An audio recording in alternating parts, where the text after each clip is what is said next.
Olá, meus queridos, sejam bem-vindos diretamente de Dois Córregos, interior de São Paulo. Eu, André Massolini, peço licença para falar com você. Quer vir aqui para o atendimento online, onde a gente vai bater papo, vou mergulhar aí na sua história, para que de fato eu possa entender o que está acontecendo e assim conseguir te ajudar?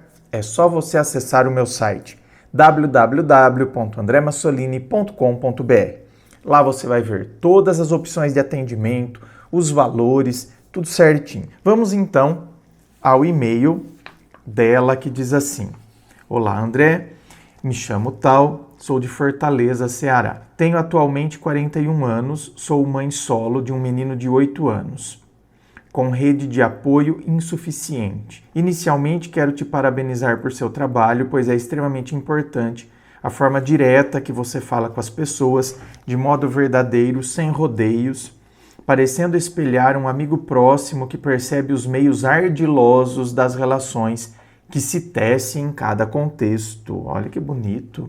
Muito obrigado, minha querida. Bem, minha história se resume em 2 momentos. O primeiro, em 2016, diz respeito ao período em que meu filho nasceu, fruto de um relacionamento de 10 anos.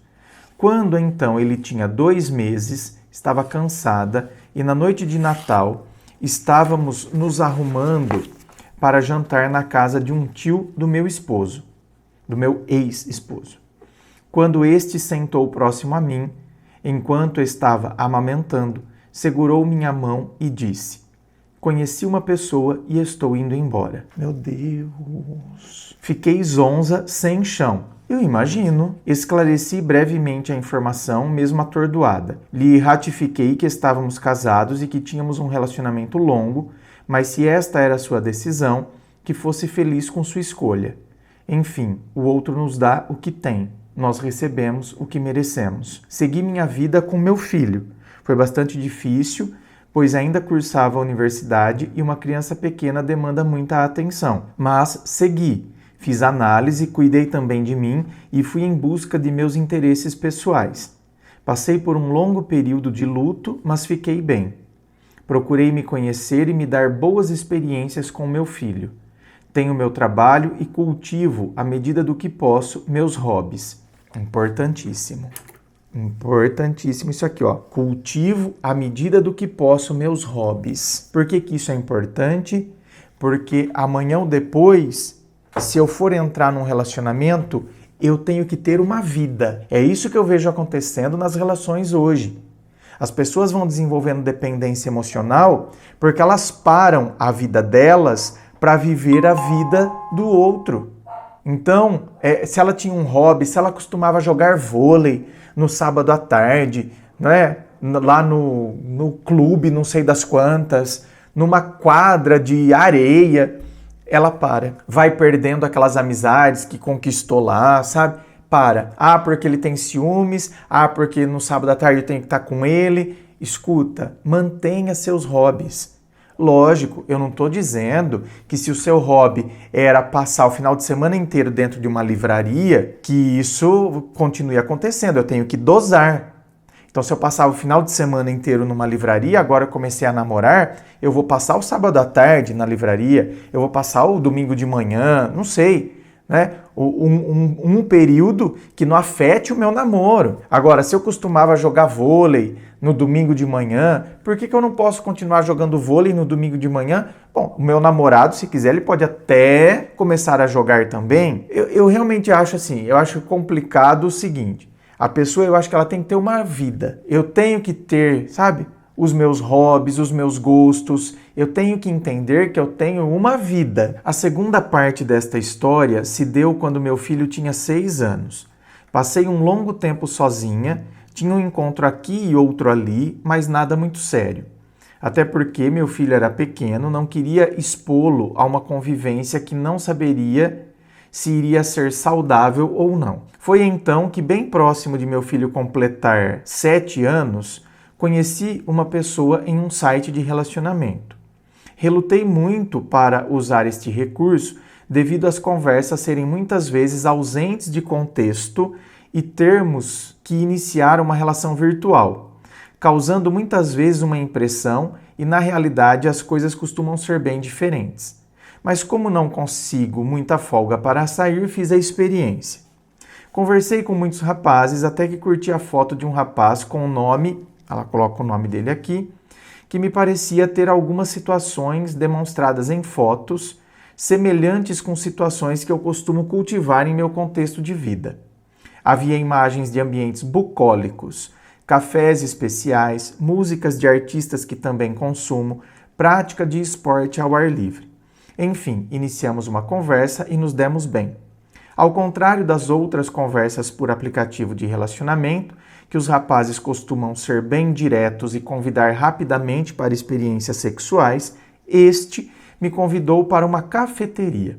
Nossa, adorei! E desde estes momentos agendamos em um período que meu filho estaria na escola, pela manhã, pois do contrário não conseguiria ir em outro horário.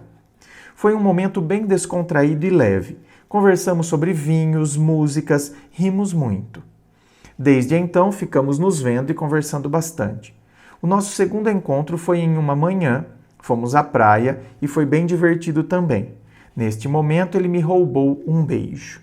No terceiro encontro, o convidei para vir ao meu apartamento tomar café da manhã. Meu filho estaria no colégio e poderíamos ter um tempo para ficar à vontade. Neste encontro, algo me fez ficar alerta, pois ele falou: "Temos que nos encontrar aqui, na minha casa não dá." Fiquei quieta, fui observando.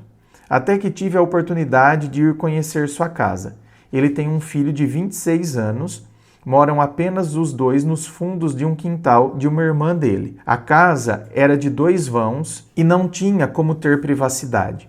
Frequentei a casa algumas vezes, tomamos café da tarde com a irmã dele. Era um lugar muito agradável, limpo e calmo. Quarto encontro, ele veio novamente em meu apartamento. Trouxe um moedor de café e permiti que ele conhecesse meu filho. Foi um momento muito alegre e meu filho gostou muito dele. No encontro seguinte, ele se ofereceu para me fazer um jantar. Aceitei, chegou no meu apartamento com um vinho em uma embalagem bem bonita e um cacto. Eu cultivo cactos mini. Neste encontro tivemos nossa primeira vez e foi incrível. Ele foi muito carinhoso, atencioso e gentil. Ele começou aos poucos a fazer parte de alguns momentos meus e do meu filho. Estávamos nos vendo há quase 6 meses. Conversávamos sobre muitos assuntos. Ele várias vezes me relatou estar passando por problemas financeiros e que seu segmento profissional não estava indo bem. Ele estava conseguindo alguns bicos. O encorajava, dava força e tentávamos juntos encontrar soluções para ele no momento. Estávamos nos habituando a dividir momentos como café da tarde ou jantar. Eu o convidava e ele vinha. Era um momento, ao meu ver, muito bom. Percebi que ele começou a recusar de forma educada, dizia que tinha conseguido trabalho de última hora e tinha prazos curtos para entregar. Ele é fotógrafo de casamento. Até que ele sumiu. Em uma manhã, lhe mandei mensagem, um print com uma manchete de jornal, algo corriqueiro, como de costume, e não obtive resposta. Deixei o tempo passar, ele poderia estar ocupado. Passaram-se então 2 dias, nada de resposta. Enviei uma mensagem perguntando: "Está tudo bem?" e recebi um seco sim. Deixei-o em paz, não falei mais nada e segui com minha rotina. 3 dias após, numa manhã de domingo, enquanto estava pondo algumas coisas do trabalho em dia, meu filho estava com a avó. Recebo uma ligação dele perguntando se eu estava bem e que estava fazendo um lanche. Respondi que estava trabalhando, mas que deveríamos conversar com mais calma em outro momento. Desliguei a chamada e fiquei pensando: como que uma pessoa some por uma semana, sem mais nem menos, e aparece como se nada tivesse acontecido? Foi então que meu interfone tocou. O porteiro informou que era fulano de tal, e eu pedi que informasse que não conseguiu falar comigo. Eu já tinha tirado minhas conclusões. Uma semana sem respostas. Não quis conversar com ele no meu apartamento naquele momento. Me respeitei, me levei para passear no fim de tarde de domingo. Na segunda, liguei e tentei conversar. Perguntei se estava tudo bem, ele disse que sim. Perguntei o que havia acontecido naquela semana em que me deixou no vácuo. Ele disse: "Não aconteceu nada, só estava trabalhando." Eu informei que achei bem estranho ele ter mudado o comportamento de forma tão abrupta. Ele disse: "Você está exagerando, nos falamos normalmente. Talvez você não tenha ficado sabendo, mas fui ao seu apartamento e levei uma carne para cozinhar para você enquanto você trabalha." Eu fui incisiva. "O que houve nesta semana em que não nos falamos como antes? Aconteceu alguma coisa?" Ele disse: "Não, nada. Trabalhei, saí para pedalar, nada demais. Se você quiser continuar, é daqui para frente. Esquece o que passou, não vai mais acontecer." Eu disse que não era uma besteira e que merecia uma explicação, pois não parecia ser justo que eu, estando sempre em casa e com meu filho, impossibilitada de sair para lugares de diversão e passando para ele a certeza de que ele sempre saberia onde eu estaria, receber esse tipo de retorno de alguém que some por uma semana sem motivo aparente, que realmente não iria mais acontecer, pois eu não o aceitaria de volta. Quem sabia como aquela atitude havia me afetado era eu. Enfim, pus um ponto final. Ele continuou me mandando mensagem e me pedindo para conversar, pois queria se explicar melhor. Bloqueei de todas as redes sociais e tirei da minha lista de contatos. Nossa!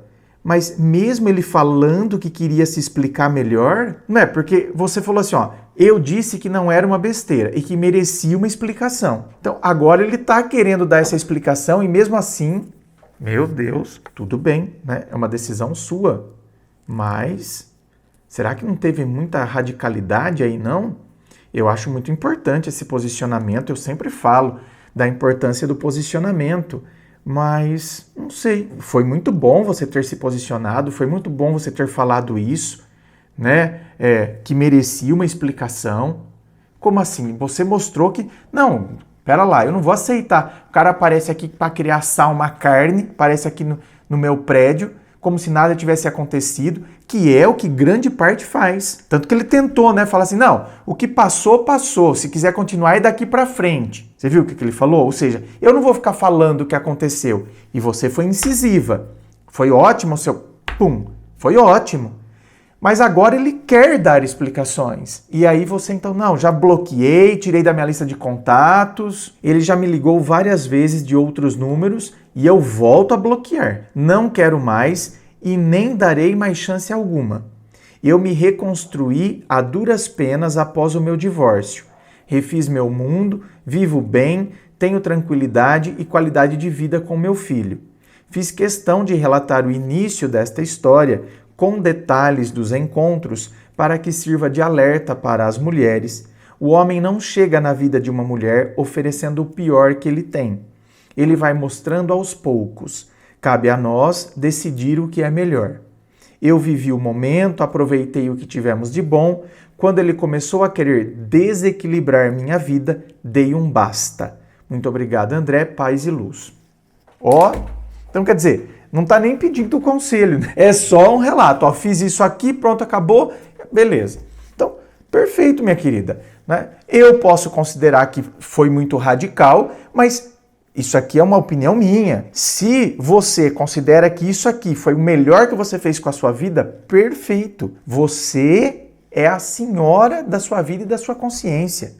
Eu sei onde o calo aperta. Então, se eu acho que isso aqui vai me desequilibrar e eu não quero isso para mim e já cortei, não quero dar outra chance, não quero, isso aí é seu, tá? Nós que estamos de fora, por exemplo, eu posso falar, nossa, será que não foi muito radical? Ele estava querendo dar explicação. Certo? Então, eu posso fazer essa ponderação, né, a partir de como eu olho, só que eu estou olhando de fora. Você que viveu, se você achou que isso aqui foi o melhor, então tá feito. Ninguém pode falar, não, você não deveria ter feito desse jeito. Nesse caso, não, né? Tem outros casos que merecem que a gente fala, não, mas não é possível, você não deveria ter feito isso. Agora, num caso como esse, não. É o que você decidiu, é o que você está sentindo, é o que você considera que vai ser o equilíbrio para a sua vida. E ficou o alerta aqui para ir com calma, tá vendo? E você foi com calma. Então, minha querida, você está preparada para um relacionamento. Porque, tá vendo? Eu fui com calma. Eu não me deixei levar pela carência, eu não atropelei as coisas, eu fui com calma. Mas, mesmo indo com calma, né, parece que o cara deu uma... Será que ele estava curtindo? Será que ele quis conhecer outra pessoa? Será que... Não sei. mas você também nem quis ficar se debruçando sobre isso. É por isso que eu digo, eu ficaria um pouquinho angustiado, porque eu gosto de explicações, porque eu sou um cara muito racional. Então, assim, tem coisas que eu sempre falei aqui, tem coisas que não adianta a gente querer ficar sabendo, porque nem a própria pessoa sabe explicar, então aí entra a minha decisão. Não, o outro não sabe nem dar explicação, mas eu não quero isso pra mim, essa indecisão. Então quem se decide sou eu pego e sigo.